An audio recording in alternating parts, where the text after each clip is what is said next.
Ladies and gents, just when I thought I was going to have the entire day off just to play some Fortnite, a new Boruto episode comes out. Apparently, Boruto is coming out on Sundays now. I don't really know if that's going to be a thing that's going to happen every week. Let me know in the comment section if that is going to be the case. But we're back with another Boruto episode review for episode 77. As always, I'm going to talk about what I liked and disliked about the episode. So with that said, let's get right into it. So, of course, we have another moment in the Naruto franchise where Sakura is complete and utter trash and it basically doesn't do anything. And that other lady, I don't know her name, by the way, but Konohamaru's friend, you know, the female with the ponytails, with the double ponytails, like, is she also going to be useless like Sakura? I mean, she did sort of go along with that plan, but you know, she basically just stood there. Like, she let the guy go. Like, she could have just hold him very tight and still hold her breath. Or Sakura could have super kicked the dude. Alright? And that's it. It would have been over.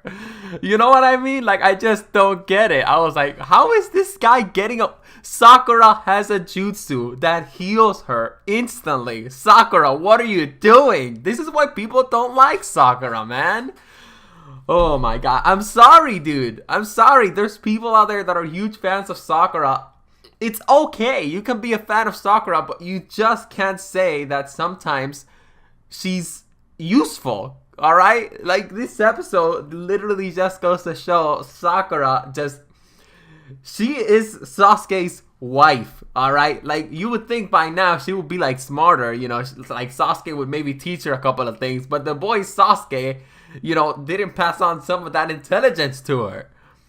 Alright, I'm done with my Sakura rant, but you guys know I had to do it. Alright, you guys know I had to do it because throughout the entire... Alright, I'm not going to talk about Sakura anymore, but I really thought that was just funny.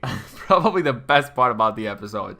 But the good thing is that this other dude, the one with the nose and stuff, he basically sees that...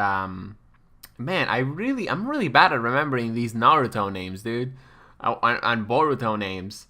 But yeah, basically, I think the guy's name was Yukito. He sees that he's in a genjutsu or something like that. And then, of course, he releases the genjutsu. And I thought it was all going to be fine until he explodes. He explodes. We didn't see his body parts going anywhere, but he exploded. Anyways, one of the things that I saw...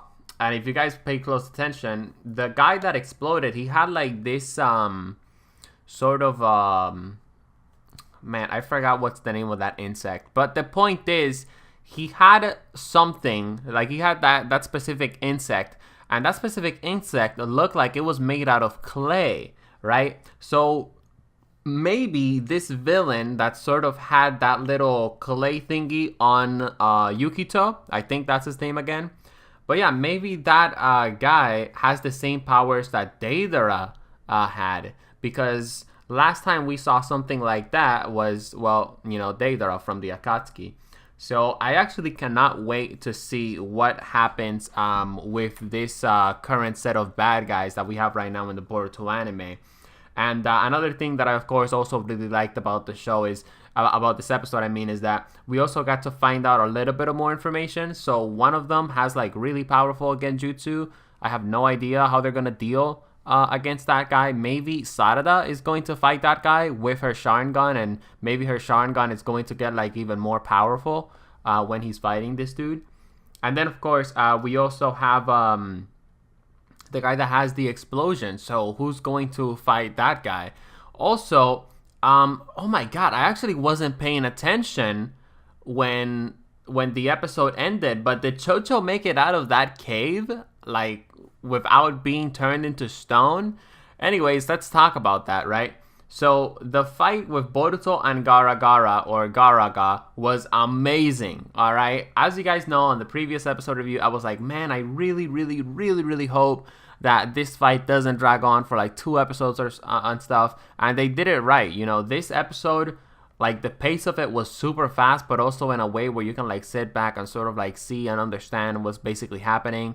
And that's something that I really appreciate about this episode. Last but not least, it's super cool how we got to see Gariga'S backstory, and it's even cooler that Garriga basically got the did the summoning contract with Boruto. And as I was looking at Boruto talk with Garriga, all I was thinking about is how Boruto was going to use the Talk no Jutsu. Again, guys, the Talk no Jutsu is still one of the most powerful jutsus in Naruto and Boruto history. Alright, Boruto did it against Sumire, now Boruto did it against Garriga. It just goes to show, maybe, just maybe, Boruto doesn't defeat Kawaki, that guy from the first episode. Maybe Boruto's just like, hey, Kawaki, listen, instead of fighting, instead of like destroying this whole village, let's just go to a tea shop in the Land of Water. I heard they make some fire-ass tea. Let's just sit down on a table and let's just have a conversation. Let's just talk. Like my father Naruto, he solved world conflicts just by talking. Alright, so let's just go, and let's just have some tea. And hopefully Kawaki just smacks him in the fucking face after he says that shit, alright? Because I want to see Boruto go head-to-head, alright? Anyways, I'm actually really glad, though, that the Talk no Jutsu was implemented into this episode, because now Boruto not only has, Jesus Christ, I forgot the dude's name. Now Boruto has that lion as a summoning, maybe, in the future, but now Boruto also has Garriga, and then in the future, maybe Garriga is like, hey, Boruto, you know what, like, you're weak as fuck, alright, you need to go to Mount Ryoki with me, and you need to learn Snake Sage mode. That would be so cool. That's probably not going to happen, though, because Mitsuki has Snake Sage mode, but it would be cool if it would happen, though. Boruto is just so overpowered, and last but not least, I want to touch upon that, right?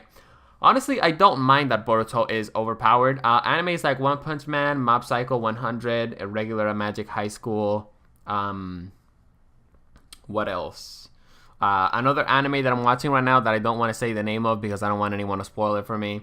But the point is, I've seen multiple animes where the main character is very overpowered, and if the anime is done correctly, then yeah, like there's really nothing wrong with it.